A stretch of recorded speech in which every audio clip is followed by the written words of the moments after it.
پروری، غریب پروری. غریبوں کا بھی دل نہیں کرتا غریبوں سے دوستی کرنے کو. کبھی کسی تگڑے بندے سے غریب 3-4 غریب مل کے ایک غریب کی مدد کرنی شروع کرے نا تھوڑی تھوڑی، تو ہمیں وزیروں، مشیروں، ایم پی، ایم این اے کی ضرورت ہی نہ رہے. امام حسین گزر رہے تھے. امام زین العابدین فرماتے ہیں کچھ لوگ زمین پہ بیٹھ کر روٹی کھا رہے تھے، تو انہوں نے امام صاحب سے کہا حضور آ جائیں. تو امام صاحب گھوڑے سے اترے، زمین پہ بیٹھ گئے، اور جب ان کے ساتھ روٹی کھائی تھوڑی سی، امام علی مقام اٹھنے لگے تو کہنے لگے حضور اور کھائیں. فرمانے لگے قسم بخدا ابھی کھا کے آیا تھا، اور کبھی روٹی کھا کے میں نے فوری طور پہ دوبارہ نہیں کھایا. بیٹھ اس لیے گیا ہوں کہ تمہارا دل نہ ٹوٹ جائے. دل بدستاور کے حج اکبر است. عزیز دوستو، غریب پروری، بہادری، اور سب سے بڑی بات یہ کہ قناعت پسندی، تھوڑے پہ گزارا.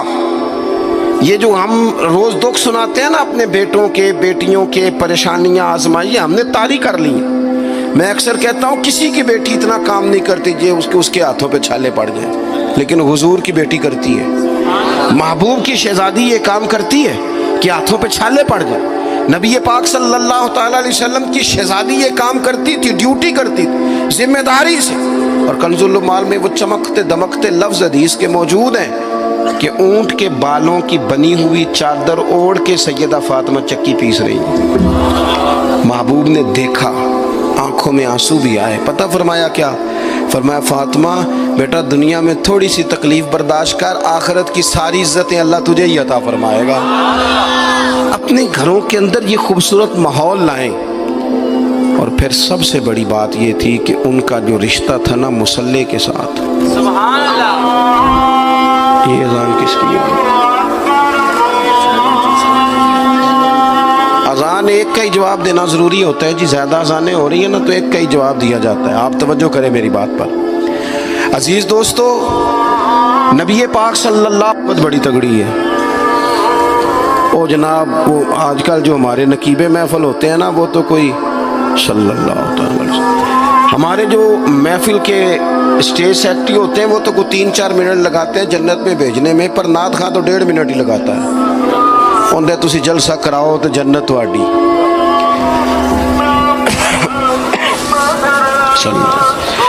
یاد رکھیں کہ نسبت کی مضبوطی ایک بڑی عظمت ہے.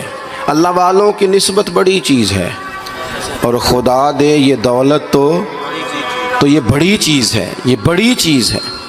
یاد رکھ لے میرے عزیز کہ جب آپ کا رشتہ اگر نسبت تگڑی ہے تو عبادت کرنے سے تو اور تگڑی ہو جائے گی، مصلی پہ بیٹھنے سے تو اور مضبوط ہو جائے گی. آپ نبی پاک علیہ السلام کے گھرانے کا ترک دیکھیں تو وہ عبادت سے بڑا ان لوگوں کا شغف ہے، اللہ اللہ کرنے سے بڑا ذوق ہے. ہم نا پہلے بھی کمزوریاں کافی تھی، پر جب سے موبائل آیا ہے نا، یہ موبائل تسبیح کی جگہ پہ آیا ہے. ہاتھوں میں تسبیح ہوتی تھی جہاں موبائل آئے. مصلی کی عبادت، ریاضت کمزور کر لی ہم نے. رسول پاک صلی اللہ علیہ وسلم کا اپنا طریقہ یہ تھا کہ حضرت عائشہ صدیقہ رضی اللہ تعالیٰ عنہ فرماتی ہیں کہ حضور نے ساری رات نماز پڑھی اور قدم شریف میں ورم آ گیا. کبھی آیا ہمارے پہ پیروں میں ورم عبادت کر کے؟ ساری رات نماز پڑھی، قدمین شریفین میں ورم آ گیا. اور جب قدموں میں ورم آ گیا نا تو فرماتی ہیں میں نے عرض کی یا رسول اللہ آپ کے تو صدقے اللہ اگلے پچھلوں کے گناہ معاف کرے گا، اور آپ اس قدر زیادہ آہوزاری کرتے ہیں. تو نبی پاک علیہ السلام نے فرمایا عائشہ تم نے کہا ہے نا اللہ میرے اوپر بڑا مہربان ہے، اللہ بڑا کریم ہے، اس نے مجھے رسولوں کا امام بنایا ہے، اپنا محبوب بنایا. تم ہی کہہ رہی ہو نا یا رسول اللہ؟ ہاں. تو فرمایا پھر میں اپنے رب کا شکر گزار بندہ نہ بنوں. حضور کثرت سے عبادت کرتے. سیدہ فاطمہ رات کو زیادہ وقت مصلی پہ گزارتی. حضرت امام حسن اور حسین لمبی عبادت کرتے. 9-10 محرم کی درمیانی رات تھی. عمر بن سعد امام علی مقام کے پاس آیا کہ کہنے لگا حسین دو ہی باتیں ہیں، یا جنگ کریں گے یا آپ بیعت کریں گے. تو امام حسین فرمانے لگے اس طرح کرو، ایک رات کی مہلت دو، صبح بتاؤں گا. امام صاحب نے اسے کہا، وہ چلا گیا. حضرت عباس بن علی، یہ حضرت علی کے صاحبزادے ہیں، میدان کربلا میں حضرت مولا علی کے 4 اور بیٹے بھی شہید ہوئے. ایک حضرت عباس، ایک حضرت ابو بکر بن علی، ایک حضرت عمر بن علی، ایک حضرت عثمان بن علی. یہ نام دیکھو کیسے شاندار. اور یہ نام حضرت علی نے نام رکھے اپنے یاروں کے نام پہ ہم نام رکھے. خلفائے ثلاثہ سے عقیدت بتاتی ہے ان کی کتنی تھی. حضرت عباس رضی اللہ تعالیٰ عنہ نے آ کے سیدنا امام حسین کی خدمت میں عرض کی، حضور آپ نے جو فیصلہ کرنا ہے نا سویرے، مجھے ابھی پتہ ہے، آپ نے بیعت تو کرنی نہیں ہونی تو جنگ ہے. تو یا رسول اللہ صلی اللہ علیہ وسلم، اے امام علی مقام رضی اللہ تعالیٰ عنہ، آپ نے رات کی مہلت کیوں لی؟ یہ عجیب لوگ ہیں، پتہ نہیں کیا سوچیں گے، مہلت لینے کی کیا ضرورت تھی؟ کہ میری بات یاد رکھنا جو عرض کر رہا ہوں. امام حسین فرمانے لگے، عباس تیرا کیا خیال ہے، سوچنے کے لیے ٹائم لیا ہے تو حضور پھر کس لیے لیا ہے؟ تو کیا جملے ہیں امام حسین کے. فرمانے لگے، عباس تجھے پتا ہے نا مجھے سجدوں سے بڑا پیار ہے، سجدوں سے پیار ہے، دعاؤں سے پیار ہے، عبادت سے پیار ہے. میرا دل کرتا ہے ایک رات رہ گئی ہے میں رج رج کے سجدے کروں، اپنے مالک کے حضور اپنی پیشانی رکھوں، خوب دعائیں مانگوں. تو ان کا تو عبادت سے اتنا شغف تھا. آخری بات سنیں، یزید تو ظاہری طور پر کلمہ بھی پڑھتا تھا، سارے کام کرتا تھا. امام حسین کیوں نکلے اس کے خلاف؟ اس لیے کہ فاسق و فاجر تھا، شرابی بدکار تھا. صحیح بتانا، صحیح. اس بندے کی جیب میں خود ڈھیر سارے گندے گانے ہوں، وہ امام حسین کے نام کی ایک دیگ پکا لے تو امام حسین خوش ہو جائیں گے؟ جو وہاں لڑکیوں کے اسکول کالج کے سامنے روز کھڑا ہو، وہ کہے کہ میں نے 6 نعرے پورے لگائے امام حسین کے نام کے، تو امام حسین خوش ہو جائیں گے؟ امام حسین کی کاز کیا ہے؟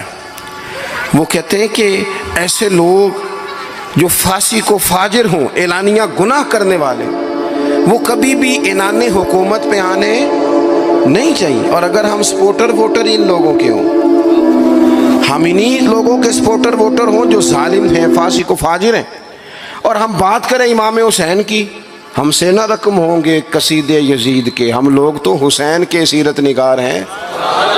دورنگی چھوڑ کے یک رنگ ہو جا، سراسر موم ہو جا یا سنگ ہو جا، آپ کبھی کسی ظالم کے سپورٹر نہ بنے، کبھی بھی. آپ کو پتہ چل گیا بندہ غلط ہے تو ڈٹنا سیکھیں، کھڑے ہونا سیکھیں. وَلَا تَحْسَبَنَّ اللَّهَ غَافِلًا عَمَّا يَعْمَلُ الظَّالِمُونَ.